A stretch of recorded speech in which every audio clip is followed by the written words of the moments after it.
Hello बच्चों, very good morning. कैसे हैं आप सभी लोग? आशा करता हूं आप सभी लोग ठीक ठाक होंगे, आपकी पढ़ाई भी अच्छी खासी चल रही होगी। ओके, तो हम बात करते हैं पिछले लेक्चर की। और आज हम लेक्चर नंबर लाए हैं सर्कुलर मोशन का 0.4। और पिछले लेक्चर में जो भी हमने डिस्कस किया था उसको जल्दी जल्दी रिवाइज कर लेते हैं।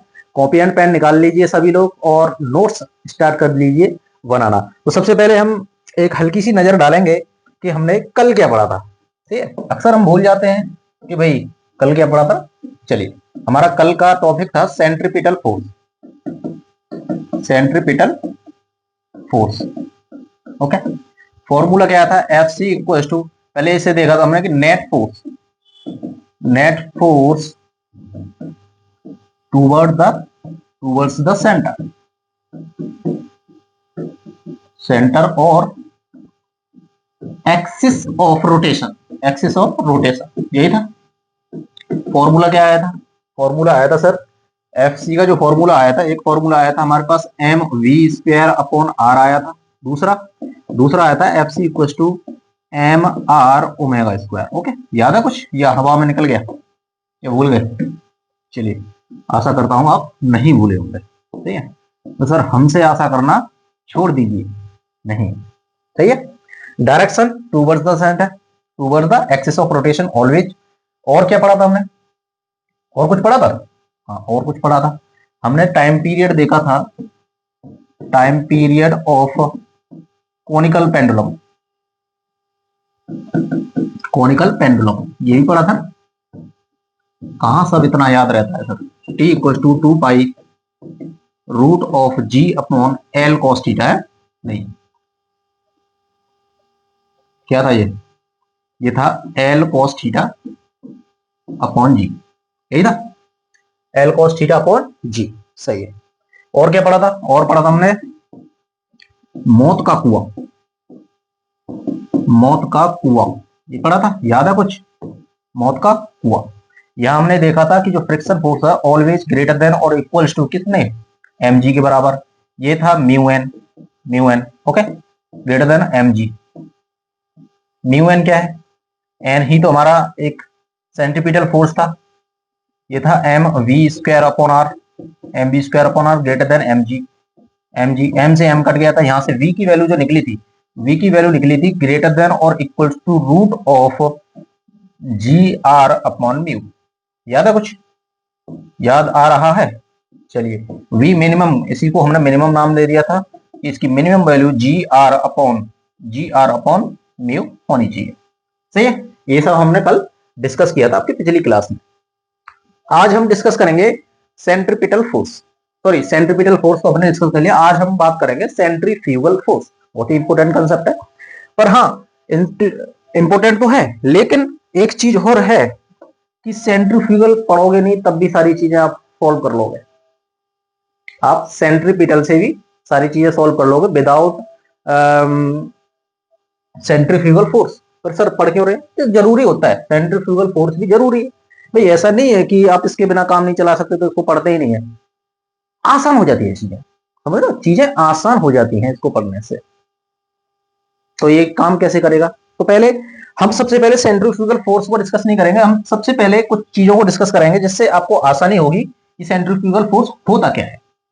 ओके, तो हम सबसे पहले देखना चाहते हैं कि भाई इनर्शियल फ्रेम और नॉन इनर्शियल फ्रेम क्या होता है। Inertial frame of reference, frame of reference ये क्या होता है? Frame of reference, inertial frame of reference और non inertial of frame, non inertial frame of reference. Okay, इन दोनों के बारे में हम जानेंगे। तो इनको ज्यादा हम घुमाएंगे नहीं, बात को डायरेक्ट समझने की कोशिश करते हैं एक ही लाइन में। देखो, इनर्शिया का मतलब है क्या? इनर्शिया होता क्या है? लोग अक्सर बोल देते हैं कि इनर्शिया एक फोर्स है ना। फोर्स नहीं है इनर्शिया। इनर्शिया प्रॉपर्टी है किसी भी ऑब्जेक्ट की। क्या है? प्रॉपर्टी है। क्या कहती है वो? कि कोई भी ऑब्जेक्ट रेस्ट में है तो वो रेस्ट में रहना चाहेगा। यदि वो कांस्टेंट वेलोसिटी से मूव कर रहा है तो वो कांस्टेंट वेलोसिटी से ही मूव करना चाहेगा। ठीक है, यानी कि एक प्रकार का लेजीपन है। जैसे आप हो, पढ़ना नहीं चाहते हो, आप कहते हो कि भाई जैसे हैं हम ऐसे ही ठीक है, लेकिन कुछ करना नहीं चाहते हो, तो इसी को क्या कहते हैं, इनर्शिया कहते हैं कि भाई लेजीपन है, जैसा है वैसा ही रहने दो, हमसे कुछ मत करवाओ, तो ये कहते हैं इनर्शिया। और आपने देखा होगा कि हमारा फर्स्ट लॉ ऑफ न्यूटन भी यही कहता है भाई, फर्स्ट लॉ ऑफ न्यूटन भी यही कहता है कि बॉडी रेस्ट में है तो रेस्ट में रहना चाहेगी, और यदि वो कांस्टेंट वेलोसिटी, ध्यान देना कांस्टेंट वेलोसिटी, कांस्टेंट लगा रहा हूं मैं, कांस्टेंट वेलोसिटी से मूव कर रही है तो वो कांस्टेंट वेलोसिटी से मूव करना चाहिए, यानी कि इनर्शियल फ्रेम, इनर्शिया भी यही कहता है और हमारे न्यूटन दादा भी यही कहते हैं फर्स्ट लॉ में। तो ठीक है भाई, जहां इनर्शिया आएगा वहां पे हमारे न्यूटन के लॉ भी फॉलो होंगे, सिंपल सा बात है। चलो ठीक है सर, ये तो समझ गए, पर एक चीज ध्यान दे रहा हूं, मैं क्या कह रहा हूं, इनर्शिया फ्रेम में क्या होता है कि जब कोई बॉडी रेस्ट में है तो रेस्ट में है, यदि मूव कर रही है तो वो कांस्टेंट वेलोसिटी से, यानी कि कांस्टेंट वेलोसिटी से कोई भी चीज मूव कर रही है तो वहां एक्सेलरेशन जीरो होगा। जीरो भाई, देखो रेस्ट में है तो एक्सेलरेशन जीरो है, और यदि कांस्टेंट वेलोसिटी से मूव कर रही है तब भी एक्सेलरेशन जीरो है, यानी कि इनिशियल फ्रेम ऑफ रेफरेंस में क्या होगा, एक्सेलरेशन जीरो होना चाहिए। इनिशियल फ्रेम ऑफ रेफरेंस में एक्सेलरेशन हम ए से डिनोट करते हैं, जीरो होना चाहिए। सही है, ये बात तो समझ में आती है, ठीक है समझ गए। और क्या बताना चाहोगे इसके बारे में, और क्या बताना चाहोगे, उदाहरण कोई, जैसे जैसे कोई बॉडी रेस्ट में है, ओके, मूव कर रही है एक कांस्टेंट वेलोसिटी से, कांस्टेंट वेलोसिटी से मूव कर रही है, ठीक है, तो इस कंडीशन में क्या होगा, हमारा एक्सेलरेशन जीरो होगा। तो ऐसे फ्रेम में, यदि ऐसे फ्रेम में कोई ऑब्जेक्ट है, ऐसे फ्रेम में जहां पर एक्सेलरेशन जीरो है, ऐसे फ्रेम में कोई ऑब्जेक्ट रखा है तो हम कहेंगे कि वो एक इनिशियल फ्रेम ऑफ रेफरेंस है, दैट्स इट, ज्यादा नहीं बढ़ते। दूसरा sir, non inertial frame of reference का मतलब क्या है, non inertial frame of reference का मतलब है कि सीधा साधा भाई वो रेस्ट में था, और उसको जबरदस्ती एक्सेलरेट करा दिया, अब वो कोई रेस्ट में था, एक्सेलरेट करा दिया, कांस्टेंट वेलोसिटी आराम से जा रहा था, उसको कोई फोर्स लगाया, एक्सेलरेट करा दिया, डी एक्सेलरेट करा दिया। ऐसे फ्रेम में यदि आप सोचो कि आपको लिफ्ट में डाल दिया जाए, आप भाई फर्श पे हो, आप जस्ट खड़े हो, तो आपके लिए फर्श कांस्टेंट है, यानी कि फर्श को मूव नहीं कर रहा है, आप भी कांस्टेंट हो भाई, तो आप एक initial frame of reference low.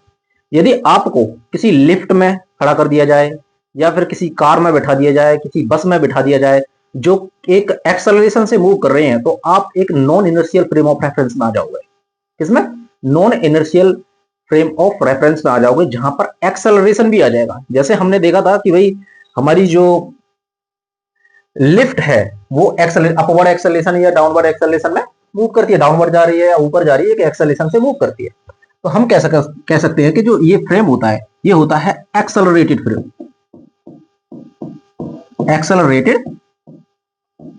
Frame, इसको हम एक्सेलरेटेड फ्रेम, सिंपल। आप ये ध्यान रख लो कि किसी भी चीज को ऐसी जगह पर रख दिया गया है जो किसी एक्सेलरेशन से मूव कर रही है, जैसे कार मूव कर रही है, एक एक्सेलरेटर होता है, ऑलवेज आपका पैर एक्सेलरेटर पर रहता है कि आप उसको स्पीड कम कर लेते हो, ज्यादा कर लेते हो, तो आपको उसमें बैठा दिया जाए तो आप कौन से फ्रेम में आ जाओगे, नॉन इनर्शियल फ्रेम में आ जाओगे। बस में बैठा दिया जाए, नॉन इनर्शियल फ्रेम में आ जाओगे, आ जाओगे, परफेक्ट है, ठीक है। यदि बस कांस्टेंट वेलोसिटी से कांस्टेंट स्पीड से मूव कर रही है, तब तक आपका ठीक है, इनर्शियल फ्रेम है। पर यार कांस्टेंट पर फिर भी एक पैर ड्राइवर का रहता ही है ना, एक्सेलरेटर पे हल्का करेगा, कभी कभी ज्यादा करेगा, वो फ्रैक्शन ऑफ सेकंड के लिए क्या होता है, वो कांस्टेंट स्पीड पर रहता है, लेकिन कोई ना कोई वो कह सकते हैं कि एक्सेलरेटेड फ्रेम ही माना जाता है। एक्सेलरेटेड फ्रेम हो गया, हमने सिंपल मानना है कि non inertial frame accelerated frame है, और जो हमारा इनर्शियल फ्रेम है यहाँ पर एक्सेलरेशन जीरो होगा, सिंपल। सही है सर, इसका क्या मतलब क्या रह गया, तो जब एक्सेलरेटेड फ्रेम है, हमने देखा कि जब इनर्शियल फ्रेम था, यहां पर हमारे न्यूटन्स लॉ वैलिड थे,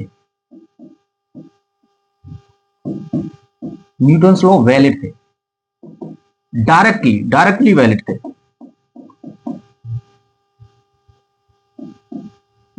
वैलिड थे, ठीक है, डायरेक्टली।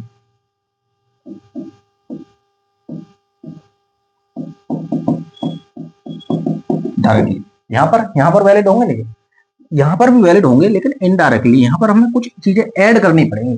कोई चीज ऐड करनी पड़ेगी, तभी यहां पर हमारा न्यूटन्स लॉ क्या होगा, वैलिड होगा। तो यहां पे हमारा Newton's law not valid, directly valid नहीं होता है, लेकिन हमें कुछ ना कुछ चाहिए उसको वैलिड कराने के लिए। तो हम यहां पर एक चीज ऐड करते हैं, ये करते हैं एक स्यूडो फोर्स। क्या? एक स्यूडो फोर्स। ये हमने बात की है पहले भी, स्यूडो फोर्स होता क्या है, एक आभासी बल होता है। स्यूडो फोर्स ऐड करते हैं, और यही स्यूडो फोर्स एक प्रकार का, जो आपका सेंट्रीफ्यूगल फोर्स है, एक प्रकार का स्यूडो फोर्स ही है। इसीलिए हमें ये चीजें डिस्कस करनी पड़ी कि यही जो स्यूडो फोर्स है, इसको यदि सेंट्रीफ्यूगल को लगाने से हमारे न्यूटन्स लॉ सारे वैलिड हो जाएंगे। ठीक है सर। अब बात करते हैं हम, जो मेन हमारा काम है सेंट्रीफ्यूगल पर बात करना। चलिए, कोई भी चीज है सेंट्रीफ्यूगल, ये तो हमारी कहानी होगी। अब बात करते हैं सेंट्रीफ्यूगल, जिसका हम बात करते हैं, इंतजार कर रहे हैं, सेंट्रीफ्यूगल फोर्स। चलिए, अब बात क्या आई, देखो हमने चीजें देखी कि सेंट्रीफ्यूगल फोर्स क्या है, एक स्यूडो फोर्स है। स्यूडो फोर्स है, ये एक रियल फोर्स नहीं है, no real force, real force नहीं है, सही है। और ये किस लिए लगता है, जैसे आप ये देखो, कुछ एग्जांपल्स लेते हैं हम। पहला एग्जांपल लेते हैं, एक्सेलरेशन, एक लिफ्ट है, ऊपर एक्सेलरेशन ए से जा रही है और आप इसमें मस्त खड़े हो, तो हमने क्या कहा था, जब भी कोई चीज एक्सेलरेट करती है उसके अपोजिट डायरेक्शन में आपके लिए एक आभासी बल एम ए, यानी कि एक स्यूडो फोर्स काम करता है। स्यूडो फोर्स काम करता है, ये हमने आपको बताया। यही स्यूडो फोर्स इस केस में अपोजिट डायरेक्शन में, एक्सेलरेशन ऊपर हो रहा है, अपोजिट डायरेक्शन में एम ए स्यूडो फोर्स हो गया। ओके, दूसरी कंडीशन एक ये ले लेते हैं कि मान लीजिए एक कार है, एक टर्न है, इस तरीके से एक टर्न आ रहा है, यहां से कार जब किसी वेलोसिटी से जा रही है तो इधर एक एक्सेलरेटेड, एक सेंट्रीफ्यूगल एक्सेलरेशन लगेगा, सेंट्रीफ्यूगल एक्सेलरेशन लगेगा। हमने देखा था इसकी एक अपोजिट डायरेक्शन में सेंट्रीपिटल फोर्स लगता है। अब इस फोर्स के अपोजिट में क्या होगा, देखो एक्चुअल में ये फोर्स है ही नहीं, ये एक आभास होता है आपको। जैसे आपने कार में बैठे हो, कार जैसी टर्न पे जाती हो तो आप जिस तरफ टर्न, आप राइट टर्न ले रहे हो तो लेफ्ट में आप मुड़ जाते हो। आपने सोचा है कि क्यों मुड़ रहे हैं? से जैसे बस आगे जा रही है और वो अचानक ब्रेक लगा दे तो आप आगे की तरफ कैसे झुक जाते हो? क्यों झुक जाते हो भाई? देखो इसके पीछे एक कारण है, सिंपल सी बात है कि इनर्शिया। आपका इनर्शिया क्या कहता है भाई? इनर्शिया मेरा कहता है कि मैं जैसी स्थिति में हूं ऐसी स्थिति में रहना चाहता हूं। और आपने क्या किया, एक धक्का दिया, आपने एक धक्का दिया, मान लो एक्सेलरेटेड फ्रेम कराया, तो आप क्या करते हो, आपका शरीर आगे की तरफ झुक जाता है, आगे की तरफ झुक जाता है। और उस झुकाव को हमारा इनर्शिया क्या कहता है? नहीं, झुकना नहीं है, एक अपोजिट डायरेक्शन में इनर्शिया कहता है, एक अपोजिट डायरेक्शन में एफर्ट लगाता है, अपोजिट डायरेक्शन में एफर्ट लगाता है। उसी को हम एक सीरो फोर्स के तरीके से देख लेते हैं, सीरो फोर्स की तरीके से देख लेते हैं। कहीं भी देखो आप, चाहे एक एक्सेलरेटेड फ्रेम में देखो, चाहे आप एक टर्न पर देखो, आप हमेशा opposite to the turn, opposite to the, जैसे सामने की तरफ ब्रेक लगाया तो एक्सेलरेटेड कम होता है, एक्सेलरेशन कम होता है, एक्सेलरेशन कम होता है। तो पीछे की तरफ, एक पीछे की तरफ और आगे की तरफ क्या होता है, एक्सेलरेशन कम होने का मतलब है डायरेक्शन पीछे, तो आपकी आगे की तरफ एक सीरो फोर्स लगता है जो आगे की तरफ आपको झुका देता है। ये क्या है? ये सभी सीरो फोर्स का आभास होता है जब एक्सेलरेशन चेंज होता है। एक्सेलरेशन जब आप सामने आता है क्या होता है, एक सीरो फोर्स का आभास होता है। ये जो सेंट्रीफ्यूगल फोर्स है एक सीरो फोर्स है, ना कि कोई रियल फोर्स। किस वजह से आता है? ये आता है इनर्शिया की वजह से। इनर्शिया अपने आप को एडजस्ट करता है, बॉडी को उसी पोजीशन में, रेस्ट में था, रेस्ट में रखने की कोशिश करता है, इसी वजह से वो रेस्ट में रहे, रेस्ट में रहे तो एक अपोजिट फोर्स लगाता है। इनर्शिया एक अपोजिट फोर्स लगाता है कि जिससे कि बॉडी रेस्ट में है तो रेस्ट में रहे, कांस्टेंट वेलोसिटी से मूव कर रही है तो कांस्टेंट वेलोसिटी से मूव करती रही। तो इनर्शिया क्या करता है, एक्सेलरेटेड फ्रेम में एक अपोजिट फोर्स लगाता है जिसको बोलते हैं हम सीरो फोर्स। और ये सीरो फोर्स ही हमारा एक सेंट्रीफ्यूगल फोर्स ही सीरो फोर्स का नतीजा है। अब सीरो फोर्स, ये सर इसका फॉर्मूला कैसे आएगा? देखो ये क्या है, ये हमारा एफसी है। जब किसी टर्न पे, जब किसी टर्न की बात कर रहे हो, सीरो फोर्स हमेशा सर्कुलर मोशन या किसी टर्निंग पॉइंट आ रहा हो, टर्निंग कर्व आ रही हो, वहीं देखने को मिलेगा। अब सीधा स्ट्रेट लाइन में देखने को नहीं मिलेगा, स्ट्रेट लाइन में देखने को नहीं मिलेगा। स्ट्रेट लाइन में कोई बॉडी मूव कर रही है एक्सेलरेटेड फ्रेम से तो पीछे की तरफ ma आएगा, जिसको बोलते हैं हम सीडो फोर्स। सीडो फोर्स, इसको हम सीडो फोर्स तो नाम दे देंगे, कोई दिक्कत नहीं है। हमारा सेंट्रीफ्यूगल भी एक सीडो फोर्स ही है, लेकिन यहाँ पे हम सेंट्रीफ्यूगल नाम दीजिएगा। सेंट्रीफ्यूगल हम तभी नाम देंगे जब हमारा कोई टर्निंग हो रही हो, क्या हो रही हो, सर्कुलर मोशन हो रहा हो, सर्कुलर मोशन हो रहा हो। तो ये सर्कुलर मोशन जब हो रहा है, देखो इधर क्या लग रहा है, एक सेंट्रीफ्यूगल फोर्स लग रहा है। सेंट्रीफ्यूगल फोर्स क्या कर रहा है, इसको इधर मोड़ने की कोशिश कर रहा है, तो एक इनर्शिया क्या करेगा, इनर्शिया इतना ही फोर्स अपोजिट डायरेक्शन में लगाएगा। ध्यान रखना, इसको बोलते हैं हम सेंट्रीफ्यूगल फोर्स। सेंट्रीफ्यूगल फोर्स, इतना ही फोर्स क्या करेगा, इनर्शिया इधर एक्सपीरियंस कराएगा, जिससे कि आपकी बॉडी रेस्ट में है तो रेस्ट में ही रहे, या कांस्टेंट वेलोसिटी से मूव कर रही है तो कांस्टेंट वेलोसिटी में ही मूव करे, कांस्टेंट वेलोसिटी से ही मूव करे। अब सोचो, इससे कम लगा दिया तो बॉडी इधर चली जाएगी, इससे ज्यादा लगा दिया तो बॉडी इधर चली जाएगी। इसीलिए क्या करता है, इनर्शिया उतना ही फोर्स लगाता है जितना आपको अपोजिट डायरेक्शन में फोर्स लग रहा है, उसके अपोजिट डायरेक्शन में उतना ही फोर्स लगा देगा इनर्शिया। तो हम ये कहते हैं कि ये सीडो फोर्स है, नॉन रियल फोर्स है। किसकी वजह से आता है ये, ड्यू टू इनर्शिया की वजह से आता है, ड्यू टू इनर्शिया। सही है। और क्या कह सकते हैं, इसकी direction outward to the centre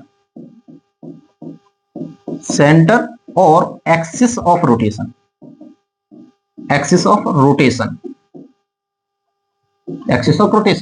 सही, ये पॉइंट हो गए। सीडो फोर्स है, रियल फोर्स नहीं है। किस वजह से आता है, इनर्शिया की वजह से आता है, आउटवर्ड टू द सेंटर और एक्सिस ऑफ रोटेशन। चलिए, ये तो हमने चीज देख ली कि सेंट्रीफ्यूगल आता क्यों है, इनर्शिया की वजह से आता है, एक आभासी वाला है, नॉन रियल फोर्स है। ऐसा कोई फोर्स एक्सटर्नल कोई आप पर नहीं लगा रहा है, कोई फोर्स नहीं लगा रहा है, लेकिन आपको ऐसा एहसास होता है जिससे कि इनर्शिया एक फोर्स लगाता है आपके पास, pseudo force, non real force लगाता है, जिससे कि आपकी जो स्थिति थी वही स्थिति बनी रहे। अब जब सेंट्रीफ्यूगल फोर्स लगा देता है, आप रेस्ट में हो, रेस्ट में ही रहोगे, कांस्टेंट वेलोसिटी से मूव कर रहे हो, कांस्टेंट वेलोसिटी से ही मूव करोगे। तो अब आप लगा लो न्यूटन लॉ, लगा सकते हो। चलिए, ये तो हमारी होगी कहानी, थ्योरी होगी। अब बात करते हैं सर ये फॉर्मूला कैसे आएगा। देखो, मान लीजिए ये एक रस्सी है, रस्सी से आपने एक मास बांध दिया, इस तरीके से आपने इसको रोटेट कराया, ओमेगा से रोटेट कराया, इसकी लेंथ एल है, ठीक है, इसकी लेंथ आर है मान लीजिए। तो हमने जो कल डिस्कस किया था कि सेंट्रीपिटल फोर्स, यानी कि एक इधर टी आएगा, टेंशन आएगा भी, फिलहाल इसी कंडीशन को रखते हैं, सही है, और समझने में क्लियर हो जाएगा। हमने ये देखा था कि एफ सी एक सेंट्रीपिटल फोर्स होगा अंदर की तरफ, net force toward the centre. Centripetal force क्या होता है, net force toward the centre. Centre की तरफ कौन सा फोर्स लग रहा है, टी लग रहा है, यही फोर्स क्या हो जाएगा, एम आर ओमेगा स्क्वायर। हमने ये कल देखा था, सही है। अब ये जो मास है क्या कर रहा है, एक सर्कुलर मोशन कर रहा है, और इस पर एक्सेलरेशन अंदर की तरफ लगा हुआ है। भाई ये इधर ही तो लगा हुआ है, एसी सेंट्रीपिटल एक्सेलरेशन इधर लगा हुआ है, ये एक्सेलरेशन इसको इधर धकेलने की कोशिश करेगा। इनर्शिया क्या चाहता है, इनर्शिया चाहता है कि ना सर हम उसी कंडीशन में रहना चाहते हैं, तो वो अपोजिट डायरेक्शन में उतना ही फोर्स लगाएगा, इसको बोलते हैं सेंट्रीपिटल फोर्स, सेंट्रीफ्यूगल फोर्स। अब इसकी कितनी होनी चाहिए, इसकी वैल्यू कितनी होनी चाहिए, अपोजिट टू दिस, इस फोर्स के बराबर ही होनी चाहिए, एग्जैक्ट इस फोर्स के बराबर होनी चाहिए। यानी कि हम ये देखेंगे कि एफ सेंट्रीफ्यूगल कितना है, सेंट्रीफ्यूगल कितना होना चाहिए, एग्जैक्ट इसके बराबर। इधर फोर्स कितना लगा हुआ है, हमारा सेंट्रीफ्यूगल फोर्स है, इधर टूवर्ड द सेंटर कौन सा फोर्स लगा हुआ है, टूवर्ड द सेंटर हमारा नेट फोर्स किधर है, कितना है, towards the centre net force कितना है, सेंट्रीफ्यूगल के बराबर कितना है, एम आर ओमेगा के बराबर, सही है। तो ये सेंट्रीफ्यूगल फोर्स का फॉर्मूला आ जाएगा, ठीक है, यही फॉर्मूला आपका सेंट्रीफ्यूगल फोर्स है। लेकिन ध्यान रखना है कि इसकी डायरेक्शन क्या है, opposite to the axis of rotation है, ध्यान रखना है। आप ये नहीं कह सकते कि सेंट्रीफ्यूगल फोर्स, जो सेंट्रीफ्यूगल फोर्स है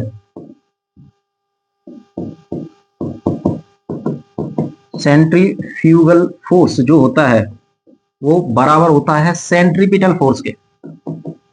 सेंट्रीपिटल सेंट्रीपिटल फोर्स ये आप कतई नहीं कह सकते। हाँ रख लिया आपने, सर ठीक है, ये centrifugal force equal to M R omega, यही तो सेंट्रीफ्यूगल फोर्स है भैया, ये मैग्नीट्यूड है। अब देख लो सेंट्रीफ्यूगल फोर्स डायरेक्टली आप डायरेक्ट कर रहे हो सेंट्रीपिटल फोर्स के, नहीं, minus of that, minus of that. क्यों? क्योंकि सेंट्रीपिटल फोर्स लग रहा है इधर और सेंट्रीफ्यूगल फोर्स लग रहा है इधर, तो माइनस ऑफ दैट। जैसे हम सेंट्रीफ्यूगल, एक सेंट्रीफ्यूगल, ओके, तो इसको कह सकते हैं माइनस, सेंट्रीफ्यूगल क्या था, एम ए सी, भाई acceleration due to centripetal acceleration, यही तो हमारा total M into centripetal acceleration, यही तो हमारा सेंट्रीफ्यूगल फोर्स था। इसी को ए को हमने बदल दिया, ए को हमने बदल दिया minus M we square upon R भी रख दिया, इसको हमने माइनस एम आर ओमेगा भी रख दिया, ये भी रख दिया, सही है। तो सेंट्रीफ्यूगल फोर्स हो गया हमारे equal to minus M A C equal to minus M we square upon R equal to minus M are omega square. Minus लगाया हमने किस लिए, क्योंकि ये अपोजिट टू द, इधर एक्सेलरेशन हो रहा था, एक्सेलरेशन के अपोजिट है। अब जब बात मैग्नीट्यूड की करोगे तो आप डायरेक्ट ये लिख सकते हो, आप डायरेक्ट ये लिख सकते हो, सही है।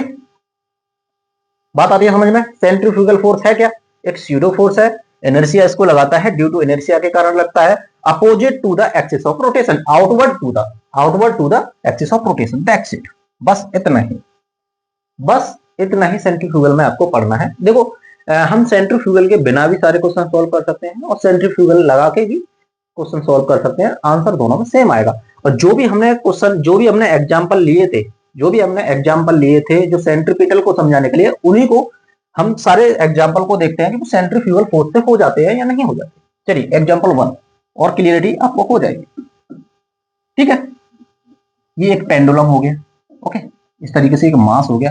यहां पर हम देखते हैं कि एक टी हो गया, नीचे एम जी हो गया, ये वेलोसिटी, कांस्टेंट वेलोसिटी v से मूव कर रहा है, इसकी जो लेंथ है r है, सही है, ये वेलोसिटी v है।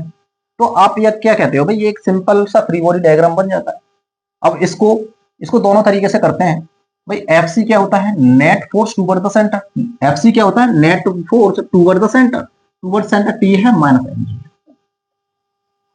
सही है। ये हो गया एम जी, आप एफ सी को क्या लिखते हो, M we square upon R, T minus M G. तो यहां से जो टी निकालोगे ये M we square upon R plus M G आ जाएगा। ये तो हो गया हमारा सेंट्रीपिटल, ध्यान दीजिए, सेंट्रीपिटल फोर्स के हिसाब से। अब बात करते हैं हम इसी को सेंट्रीफ्यूगल के हिसाब से सॉल्व करने की कोशिश करते हैं। सेंट्रीफ्यूगल, तो सेंट्रीफ्यूगल से हमने क्या देखा कि सर जब एक्सेलरेशन इधर हो, क्या होता है, एक सेंट्रीफ्यूगल फोर्स आउटवर्ड काम करता है। कितना करता है जी, M we square upon R, M we square upon R, ये फोर्स आउटवर्ड लगता है। अब इस कंडीशन में आप क्या करोगे, फोर्स ऑफ इक्विलिब्रियम लगा दो, तो ऊपर की फोर्स, एक ऊपर टी लगा हुआ है, नीचे की तरफ दो फोर्स लगे हुए हैं, एक एम जी लगा हुआ है और एक सेंट्रीफ्यूगल फोर्स लगा हुआ है, M we square upon R. अब बताइए, ये और ये सेम है, ये और ये सेम है, सही है, हो जाएगा।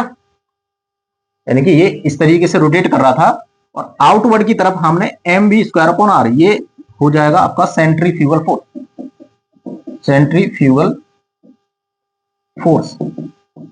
ये हो जाएगा सेंट्रीफ्यूगल फोर्स, सही है। बताइए,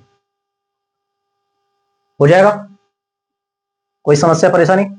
दूसरा एग्जांपल हमने कौन सा लिया था कि सर हमने दूसरा एग्जांपल लिया था कि एक ये स्ट्रिंग बंधी हुई है, यहां से एक मास यहां पर है और एक मास यहां पर है, ये m1 है, m2 है, ओके, ये 1 मीटर है, ये भी 1 मीटर है। तो हमें क्या दे रखा है, ये ओमेगा दे रखा है, ये रोटेट कर रहा है 2 रेडियन पर सेकंड से। ये हमने कल भी किया था क्वेश्चन, ओके, एग्जांपल लिया था। m की वैल्यू, m1 की वैल्यू 1 kg है, m2 आपका 2 kg, सही है। तो सेंट्रीफ्यूगल से करते हैं, m2 का फ्री बॉडी डायग्राम बनाइए, m2, तो इधर क्या है, टेंशन, इसको T2 मान लेते हैं। अपोजिट डायरेक्शन में, अपोजिट डायरेक्शन में हमने क्या लगा दिया, सेंट्रीफ्यूगल फोर्स लगाओगे भाई, इधर लगाओगे ना सेंट्रीफ्यूगल फोर्स, सेंट्रीफ्यूगल फोर्स, ठीक है। अब यहां से सेंट्रीफ्यूगल फोर्स T2 क्या हो जाएगा, T2 हो जाएगा आपका सेंट्रीफ्यूगल फोर्स के वैल्यू कितनी है, इसकी वैल्यू है M are omega square, omega दे रखा है तो ओमेगा की कंडीशन में रख लेंगे, यदि एम वी दे रखा है तो वी की कंडीशन में रख लेंगे, जो भी कंडीशन आपको दे रखी हो कोई सा फॉर्मूला यूज कर सकते हो। तो T2 क्या हो गया, direct M are omega square हो गया। यहां से एम क्या है, एम आपका ये 2 kg है, आर यहां से देखोगे एक्सिस ऑफ रोटेशन से देखोगे तो ये 2 मीटर हो गया, और ओमेगा हो गया 2 स्क्वायर, यहां से आ जाएगा ये हो जाएगा 4, 4 चौक 16, 16 नहीं था, आप चेक कर सकते हो, कल हमने यही तो निकाला था, यही तो निकाला था। बताइए कोई समस्या परेशानी, सिंपल आपको सेंट्रीफ्यूगल फोर्स आउटवर्ड आउटवर्ड लगा दे रहा है पहली कंडीशन में। अब दूसरी का, इस वाले का M1 का फ्री बॉडी डायग्राम बनाते हैं। M1 में देखो इधर T2 लगा हुआ है, इधर T1 लगेगा, ओके। आउटवर्ड आउटवर्ड डायरेक्शन में एक एम आर ओमेगा स्क्वायर यानी कि सेंट्रीफ्यूगल फोर्स आउटवर्ड लगेगा भाई, इस तरीके से घूम रहा है ना, इस तरीके से घूम रहा है तो आउटवर्ड आउटवर्ड एक सेंट्रीफ्यूगल फोर्स लगेगा, सिंपल। इसमें फ्री, इसमें लगा दीजिए फोर्स ऑफ इक्विलिब्रियम, इसमें लगाइए तो T1 इधर है, T1 इधर है, और अपोजिट डायरेक्शन में आपका एम आर ओमेगा स्क्वायर है प्लस T2 है, T2 है। एम क्या है इस कंडीशन में 1 kg है, आर कितना है 1 और ओमेगा है 2 स्क्वायर, प्लस ये कितना निकाला आपने 16, ये हो जाएगा 1 इंटू 1 इंटू 2 स्क्वायर, ये हो जाएगा 4, 4 plus 16 equal to 20 metre, 20 metre. देखो आसान होगी, सेंट्रीफ्यूगल फोर्स से डायरेक्ट आउटवर्ड डायरेक्शन में आपको सेंट्रीफ्यूगल फोर्स लगा देना है और फोर्स इक्विलिब्रियम लगा देना है। क्या कर देना है, फोर्स इक्विलिब्रियम लगा देना है। फोर्स इक्विलिब्रियम क्यों लगा रहे हैं, फोर्स इक्विलिब्रियम क्यों लगा रहे हैं, मतलब फोर्स को हम इक्विलिब्रियम में क्यों ला रहे हैं। देखो जब एक अपोजिट डायरेक्शन में उसने फोर्स लगा दिया तो इनर्शियल फ्रेम बन गया, इनर्शियल फ्रेम बन गया, उसने अपने आप को इनर्शिया में रखने के लिए, इनर्शिया क्या चाहता है कि रेस्ट में है, कोई बॉडी रेस्ट में रहेगी तो रेस्ट में हम लगा सकते हैं क्या, फोर्स ऑफ इक्विलिब्रियम लगा सकते हैं। यदि कोई बॉडी एक कांस्टेंट वेलोसिटी से मूव कर रही है तब भी एक्सेलरेशन जीरो ही है ना भाई। आप सोचिए कि हमारा जो समेशन ऑफ फोर्सेस क्या होता है, ma होता है, रेस्ट में है तब भी ये जीरो है, और यदि वेलोसिटी कांस्टेंट है, वेलोसिटी कांस्टेंट है तो एक्सेलरेशन तो जीरो ही है ना, तो यानी कि समेशन ऑफ ऑल फोर्सेस तो जीरो लगा देना है। इसीलिए क्या कर सकते हो, समेशन ऑफ ऑल फोर्सेस आप जीरो करते हो after applying the centrifugal force, after applying centrifugal force. चलिए ठीक है सर, अब बात करते हैं कि इस कंडीशन से हमने निकाला था एक टाइम पीरियड, आज हम सिर्फ सेंट्रीफ्यूगल फोर्स की ही बात करेंगे पूरे लेक्चर में, ओके। तो time period of conical pendulum, conical pendulum, okay. Conical pendulum हमने कंडीशन बनाई थी किस तरीके से, ये देखते हैं। एक कोनिकल पेंडुलम है इस तरीके से, एक ये हॉरिजॉन्टल प्लेन में इस तरीके से, चलिए यहां पर एक ये मास है,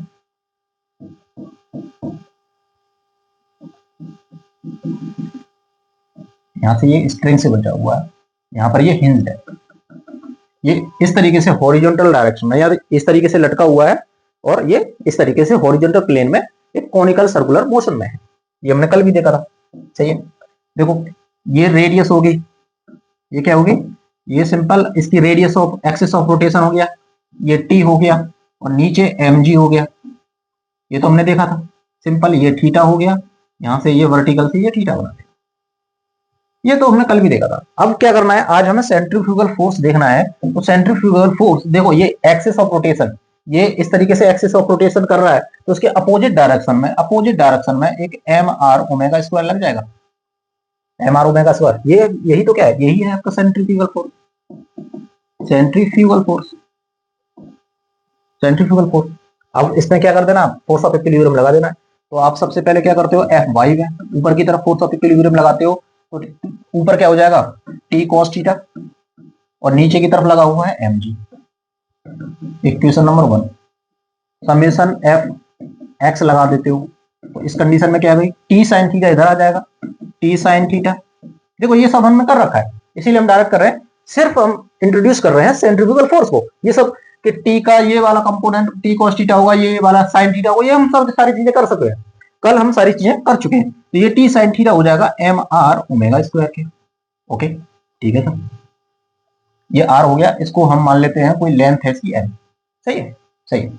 अब इन दोनों को डिवाइड कर दो, इन दोनों को डिवाइड कर दो, तो ये हो जाएगा टी sin थीटा और नीचे आएगा टी cos थीटा, ऊपर आ जाएगा एम आर ओमेगा स्क्वायर, नीचे आएगा एम जी। सही है, देखो टी से टी कट गया, एम से एम कट गया, ऊपर बचा है साइन थीटा, नीचे बताया है आपका कॉस थीटा, ऊपर आर ओमेगा स्क्वायर और जी। जी आर की जगह पे देखो आर क्या हो जाएगा, आर एल साइन थीटा हो जाएगा। देखो ये है, ये थीटा है, ये एल है, ये आर है, तो यहां से आर निकालोगे तो एल साइन थीटा हो जाएगा। आर की जगह पे एल साइन थीटा रख दो, यहां रख देता है L sine theta omega square upon जी।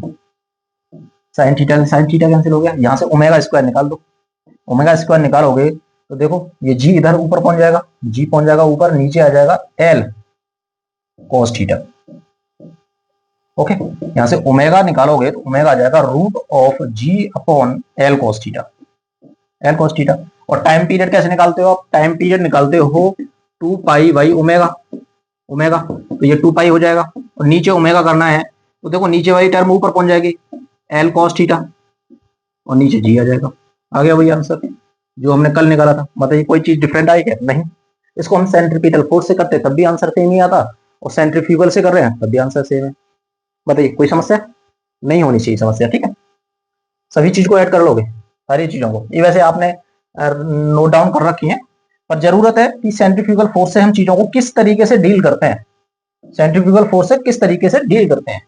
बहुत आसान होता है ना डील करना सेंट्रीफ्यूगल से। आप अपवर्ड में एक सेंट्रीफ्यूगल फोर्स लगा दो, फोर्स ऑफ इक्विलिब्रियम लगा दो, सिंपल। ज्यादा नहीं सोचना है कि towards the centre net force toward the centre is called centripetal force. Okay, दूसरी कंडीशन हमने ये ली थी कि भाई मौत का कुआं, हमने डेथ वेल लिया था, डेथ वेल देखा था, इसको हम सेंट्रीफ्यूगल फोर्स से कैसे करेंगे। चलिए इसको आप खुद कीजिए, सेंट्रीफ्यूगल फोर्स को, डेथ वेल को जिस तरीके से मैंने आपको बता दिया है ये आप खुद कीजिए, ठीक है। आंसर मैंने आपको बता दिया क्या आएगा, आप खुद कीजिए। हम एक नई चीज इसमें ऐड करने वाले हैं आज, लास्ट है ये है कि the turning of car, turning of a car, of a car, car on a curve. मोड़ पर जब कार टर्न कर रही हो उस कंडीशन में हम देखते हैं कि क्या होगा, सेंट्रीफ्यूगल फोर्स से किस तरीके से चीजों को हम निकालते हैं। सही, चलिए वो डेथ वेल वाला तो आप कंडीशन कर लोगे, वही फोर्स आएगा जो आपकी डेफिनेशन मैंने बताई थी सेंट्रीफ्यूगल सेंट्रीपिटल फोर्स से, तो हमने बता दिया है, उसको ही आप डेरिवेशन को सेंट्रीफ्यूगल फोर्स से करने की कोशिश करना, ठीक है। आंसर वही आएगा। चलिए हम बात करते हैं turning of a car on a curve. तो हम एक कर्व बनाते हैं, एक रोड है जो मुड़ रहा है, यानी कि एक इस तरीके से कर्व रोड है, एक कर्व रोड है इस तरीके से। सही है, एक कार है मान लीजिए, एक खूबसूरत सी कार है जिसे आप चला रहे हो, ठीक। इसकी कुछ वेलोसिटी होगी, मान लीजिए कि इसकी कुछ स्पीड होगी, v स्पीड होगी। हमने यहां से देखा जो radius of curvature, road circular है, यहां से मान लेते हैं हम रोड सर्कुलर है तो इसका कुछ रेडियस होगा, इसका कुछ रेडियस होगा यहां से यहां तक, सेंटर तक, मास तक, यानी कि आपकी जो कार है उसके मास तक। इसको मान लिया हमने r, उसको मान लिया हमने r। सही, परफेक्ट। ये एक हॉरिजॉन्टल प्लेन में है, ध्यान रखना कार कभी ऊपर नहीं चल रही है। आप कार को चला रहे हो समतल प्लेन पर, समतल प्लेन पर, तो कोई वहां से आएगा नीचे के mg मत लगा देना, नीचे mg नहीं लगेगा। क्यों नहीं लगेगा सर? क्योंकि हम हॉरिजॉन्टल प्लेन की बात कर रहे हो, हॉरिजॉन्टल प्लेन की बात कर रहे हो, यानी कि इसमें जो फोर्स लग रहा होगा वो अंदर की तरफ लग रहा होगा, यानी कि इसका mg जो लग रहा होगा अंदर लग रहा होगा, टूवर्ड्स द बोर्ड, यानी कि board inwards the board, board के अंदर लग रहा होगा, अंदर की तरफ, ये पीछे नहीं लगेगा। क्यों? क्योंकि हम एक समतल पे काम कर रहे हैं ना, हम इस तरीके से देख रहे हैं, ये कार है ये इस तरीके से रोटेट कर रही है, तो यहाँ नीचे की तरफ mg लगेगा, जिसे हम इस तरीके से नहीं दिखा सकते, बोर्ड में नहीं दिखा सकते, तो यहां मत लगा देना, कोई इसको नीचे mg मत लगा देना। सही है, ठीक है सर। अब टायर और देखो, टायर और जो कार है उसके बीच में, यानी कार के टायर है और सड़क है, उसके बीच में एक क्या लग रहा होगा, फ्रिक्शन फोर्स लग रहा होगा, फ्रिक्शन फोर्स लग रहा होगा। सही है, जो हमारा एक सेंट्रीपिटल फोर्स की तरह काम करेगा, सेंट्रीपिटल फोर्स की तरह काम करेगा, फोर्स लग रहा होगा इनवर्ट। ओके, जो अंदर खींचेगा उसको। अब हम क्या करते हैं, एक सिंपल सा इस पे एक सेंट्रीफ्यूगल फोर्स लगा देते हैं, एक सेंट्रीपिटल फोर्स लगा देते हैं, इधर क्या लगा देते हैं हम, एक सेंट्रीफ्यूगल फोर्स।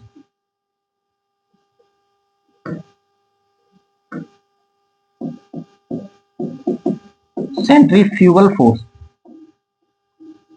फोर्स आउटवर्ड लगा देते हैं बस, और कुछ नहीं करना है, और कुछ नहीं करना है। अब इसको समेशन ऑफ फोर्सेस जीरो कर दो, समेशन ऑफ फोर्सेस हम एक्स डायरेक्शन में जीरो कर देंगे। तो यहां पर हमारा सेंट्रीफ्यूगल फोर्स जो आया है वो फ्रिक्शन फोर्स के बराबर आया है, फ्रिक्शन फोर्स के बराबर आया है, सेंट्रीफ्यूगल फोर्स, सेंट्रीफ्यूगल फोर्स। यानी कि आप ये कह सकते हो कि भाई कार है, ये क्या है, एफ है, फ्रिक्शन फोर्स अंदर की तरफ है, तो यहां से फ्रिक्शन फोर्स, कार आउटवर्ड ना चली जाए, कार फिसल ना जाए, आउटवर्ड देखो फोर्स किधर लगा हुआ है, इधर से लगा हुआ है, तो फोर्स कितना, ये फ्रिक्शन फोर्स कितना है, फ्रिक्शन फोर्स क्या है, फ्रिक्शन फोर्स उतना ही लगाता है जितना उसको जरूरत हो। तो फ्रिक्शन फोर्स हमारा ग्रेटर देन और इक्वल टू सेंट्रीफ्यूगल फोर्स होना चाहिए, सेंट्रीफ्यूगल फोर्स ये कह सकते हैं। भाई आउटवर्ड, आउटवर्ड तो एक सेंट्रीफ्यूगल फोर्स लग रहा होगा ना, उसकी अपोजिट डायरेक्शन में फ्रिक्शन फोर्स लगेगा, अपोजिट डायरेक्शन में फ्रिक्शन फोर्स लगेगा, और फ्रिक्शन फोर्स कितना होना चाहिए, फ्रिक्शन फोर्स उतना ही होना चाहिए, या तो फिर सेंट्रीफ्यूगल फोर्स के बराबर होगा या उससे हल्का सा ज्यादा होगा। ठीक है, या तो फिर आप कंफ्यूज हो रहे हैं तो यही रख लो, ये वाला ही रख लेते हैं, ठीक है। सेंट्रीफ्यूगल हमारा ये हो जाएगा। अब इसको सेंट्रीफ्यूगल फोर्स होता क्या है भाई, सेंट्रीफ्यूगल फोर्स होता है हमारा एम आर या ओमेगा स्क्वायर या फिर M we square upon R, ये हो जाएगा। अब फ्रिक्शन फोर्स, फ्रिक्शन फोर्स हम म्यू एन लिख लेते हैं, म्यू एन लिख लेते हैं, सही, म्यू एन। एन क्या है भाई, एन तो एन क्या है, एन नीचे की तरफ लग रहा होगा, टायर और सड़क के बीच में जो रिएक्शन लगेगा वो क्या आएगा, और देखो टायर और रिएक्शन, ये यहाँ पर टायर है तो यहाँ ऊपर की तरफ रिएक्शन लगेगा, नीचे की तरफ एमजी लगेगा, नीचे की तरफ एमजी लगेगा, ऊपर देखो, ये देखो हमारे इस तरीके से मूव कर रहा है वेलोसिटी से नीचे, यानी कि ऊपर तरफ एन लग रहा है और नीचे की तरफ एमजी लग रहा है, तो यहाँ से फोर्स एन क्या आ जाएगा, एमजी के बराबर आ जाएगा, यहाँ से एमजी के बराबर आ जाएगा, equal to M we square R, M B square R, यहाँ से एम कट जाएगा, तो ये यहाँ से वी स्क्वायर निकालो, वी स्क्वायर क्या आएगा, वी स्क्वायर का आएगा आपका एम जी आर, और वी आ जाएगा आपका root of mu G R, mu G R, सही, म्यू जी आर। अब ये क्या है, ये मिनिमम स्पीड है, इनकी वेलोसिटी क्या है, ये जो वेलोसिटी है वो इससे ग्रेटर और इक्वल्स टू रहनी चाहिए ना, इधर आ रही है ना वेलोसिटी, हाँ, तो ये हम इसे ग्रेटर लेते हैं तो मिनिमम होनी चाहिए, ये होनी चाहिए वेलोसिटी कम से कम और इसके बराबर, एटलीस्ट इतनी वेलोसिटी होनी चाहिए। तो इससे ऊपर जाओगे तो कार क्या होगी, फिसल के आउटवर्ड पहुंच जाएगी, इससे ज्यादा वेलोसिटी करोगे, वी क्या है, मिनिमम होनी चाहिए या इक्वल होनी चाहिए root of mu G R. यदि इससे ज्यादा वेलोसिटी करोगे तो कार क्या करेगी, इधर मोड़ में चली जाएगी। भाई फ्रिक्शन फोर्स है तो एक कांस्टेंट वैल्यू हो जाएगी। फ्रिक्शन फोर्स क्या है, देखो फ्रिक्शन की एक लिमिटिंग वैल्यू होती है म्यू एन, लिमिटिंग, उससे ज्यादा फ्रिक्शन फोर्स हो ही नहीं सकता, फ्रिक्शन फोर्स हो ही नहीं सकता, एक मैक्सिमम लिमिट तक जा सकता है। अब मान लो फ्रिक्शन फोर्स, यदि आप एक स्पीड बढ़ाते जा रहे हो, स्पीड बढ़ाते जा रहे हो, इसको ऐसे समझो कि स्पीड यहां तक ही हो सकती है, इससे ज्यादा करोगे तो क्या होगा, स्पीड इससे ज्यादा क्या करोगे, अब क्या होगा, देखो क्या करोगे, स्पीड बढ़ाते जा रहे हो, बढ़ाते जा रहे हो, सेंट्रीफ्यूगल फोर्स बढ़ रहा है क्योंकि M we square upon R है, वेलोसिटी बढ़ाओगे सेंट्रीफ्यूगल बढ़ता जाएगा, बढ़ता जाएगा। अब हम फ्रिक्शन फोर्स को तो एक लिमिट तक ही बढ़ा सकते हैं ना, एक लिमिट, लिमिट ही तक बढ़ा सकते हैं, कहां तक, एफ की वैल्यू, जो एफ लिमिटिंग होता है, ये हमने कल भी डिस्कस किया था, लिमिटिंग जो होता है वो होता है हमारा म्यू एन के बराबर, हम इससे ज्यादा वैल्यू एक्सीड ही नहीं कर सकते, इससे ज्यादा वैल्यू जा ही नहीं सकते फ्रिक्शन फोर्स की। यदि हम वेलोसिटी और ज्यादा बढ़ाते गए, फ्रिक्शन फोर्स इतना ज्यादा हो गया, ये वैल्यू कम हो जाएगी, ये वैल्यू कम हो जाएगी, यानी ये जो फोर्स है सेंट्रीफ्यूगल फोर्स ज्यादा हो जाएगा, तो हमारी कार क्या होगी, इधर रोड के आउटसाइड में फिसल के चली जाएगी, तो एक्सीडेंट होने के चांसेस होंगे। सही है, समझ में आते हो, turning of car, centrifugal force से हम इसकी स्पीड कैसे निकालेंगे, स्पीड कैसे निकालेंगे, सही है। चलिए यही था आज की वीडियो में मैं आशा करता हूँ कि सेंट्रीफ्यूगल फोर्स आपको समझ में आ गया होगा। तो फिर से हाईलाइटेड पॉइंट देख लेते हैं। कुछ नहीं है सेंट्रीफ्यूगल फोर्स नहीं भी पढ़ोगे तब भी आपके सेंट्रीपिटल फोर्स से आपके सारे क्वेश्चन हो जाएंगे, लेकिन पढ़ना जरूरी है क्योंकि कंसेप्ट थोड़ा सा इजी हो जाता है। किस लिए? एक सीडो फोर्स है, एक रियल फोर्स नहीं है। ऐसा अभाव होता है आपको कि फोर्स लग रहा है लेकिन कोई एक्चुअल में फोर्स है ही नहीं। किस वजह से अभाव होता है? इनर्शिया के कारण। ये मत कह देना कि सेंट्रीफ्यूगल फोर्स लगता है सेंट्रीपिटल के अपोज करने के लिए सेंट्रीफ्यूगल फोर्स लगता है। लगता क्यों है? लगता है ड्यू टू द इनर्शिया के कारण। Direction always outward to the axis of rotation. बस फॉर्मूला क्या होता है? M we square upon R और एम आर ओमेगा स्क्वायर। और जब भी आप सेंट्रीफ्यूगल फोर्स लगा देते हो तो आप मान सकते हो बॉडी को इक्विलिब्रियम कंडीशन में डाल सकते हो। इक्विलिब्रियम मींस आप summation of forces equal to zero कर सकते हो। Summation of forces equal to zero कर सकते हो। ठीक है, आगे बात समझ में? इतना ही था। चलिए देखो एक्चुअल में क्या है, आपके इस लेक्चर में 2 लेक्चर और इसमें टॉपिक में सर्कुलर मोशन में 2 टॉपिक और बचे हैं। तो वो कंप्लीट करने के बाद हम सारे जितने भी आपके नीट के, जो भी बच्चा ये कह रहा है कि सर आप क्वेश्चन नहीं करा रहे हो, नीट के जितने भी क्वेश्चन हो गए, जेई मेन के हो गए, जेई एडवांस के भी सारे क्वेश्चनों को हम जैसे थ्योरी और हमारी डेरिवेशन सारी कंप्लीट हो जाती है, हम लास्ट की वीडियो में हम ऐसा करेंगे, एक वीडियो में या 2 वीडियो जब भी हो पाएगा हम सारे क्वेश्चन सॉल्व करा लेंगे। ठीक है, फिलहाल हम फोकस करते हैं कि हमारी थ्योरी कंप्लीट हो जाए और डेरिवेशन कंप्लीट हो जाए, उसके बाद हम सारे न्यूमेरिकल करा देंगे। ठीक है, तब तक पढ़ते रहिए और खुद भी जो मैं डेरिवेशन करा रहा हूँ उसके बेसिस पे आप प्रीवियस ईयर के क्वेश्चन है उनको निकालने की कोशिश कीजिए, और यदि वहां कोई दिक्कत आती है तो आप कमेंट कर सकते हैं। ठीक है, चलिए मिलते हैं नेक्स्ट वीडियो में, तब तक के लिए धन्यवाद।